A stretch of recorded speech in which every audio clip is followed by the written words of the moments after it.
The Lost in the Dam is a $20 downloadable content pack available exclusively on Xbox 360. Though the game takes place in Liberty City around the same time as your adventures with Nico, this is kind of considered a separate game world, so all the new gameplay additions, the new music, the new weapons, the new bikes, all that stuff is only going to be available for Lost and Damned. As far as we know, as far as Rockstar has said, you're never going to be able to import any of that stuff into GTA 4. In Lost in the Damned, you play Johnny the Jew, who is the vice president of a biker gang called The Lost.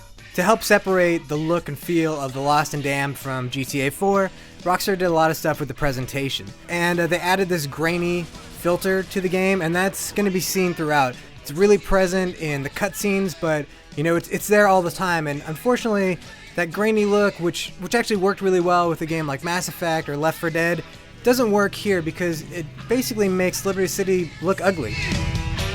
The story in Lost in the Dam is pretty straightforward and pretty simple. It'll probably take you about 8 hours to finish, but then there's going to be a bunch of side missions as well, so your full experience could be anywhere from 12 to 20 hours if you want to 100% the game. While a lot of the great presentation elements of a Rockstar game are here, great cutscenes, great dialogue, lots of humor, the story itself just isn't very compelling, and to be quite honest, Johnny is just not an interesting character. It's not somebody that you like. He's not compelling. There's no compassion for him. Johnny is an established character. He's been in Liberty City for a long time, and in fact, as we find out, he's actually been in GTA 4. You probably just forgot about him. So there are a couple of missions actually where Nico and Johnny are together. One of them is a cool mission where you're basically doing a job for Elizabeta, where you have to go and deliver some heroin to some guys who turn out to be undercover cops. If you remember from the game, this was where Nico and Playboy met up with some guy you didn't know. The cops turned out to be bad. Nico and Playboy run up to the roof to escape. The other guy goes downstairs. Well, that other guy was Johnny. You get to play that now. You get to see Nico and Playboy run off, and then you've got to basically go downstairs to make your escape. But besides just those crossovers with Nico, there are actually a lot of peripheral things from GTA 4 that are explored in more depth in Lost in the Damned. If you remember from GTA 4, there were lots of reports of a serial killer on the loose. Well, you're going to experience firsthand how that guy got out of prison in the first place. Now, there are some great things that Rockstar did in terms of the gameplay. For one thing, they've added a bunch of new weapons. Again, you're going to have access to an auto shotgun, which is probably the best weapon in Grand Theft Auto. The auto pistol, which is also awesome. A grenade launcher, sawn-off shotty. Lots of cool stuff to play around with. And then also you get a bunch of new bikes. And as most people remember, GTA 4, the bikes were a little bit hard to control, easy to get thrown off a bike. Your ass is glued to the bike now for Lost in the Dam. You could do your darndest, but chances are you're not going to go off the bike. I've hit medians, I've bounced off of cars and stayed on my bike. You really have to ram something head on to get tossed off the bike. Which is great because it makes it a lot of fun to control the bikes now. They're easier to handle. And really, you never want to be in a car. That's the one great thing that Rockstar managed to pull off with Lost in the Dam, is that the bikes are so fast, so much fun to control, and not a pain in the ass in any way that really being in a car almost makes you feel boxed up, which is great because that's supposed to be your feeling as being this main character who's a biker for life.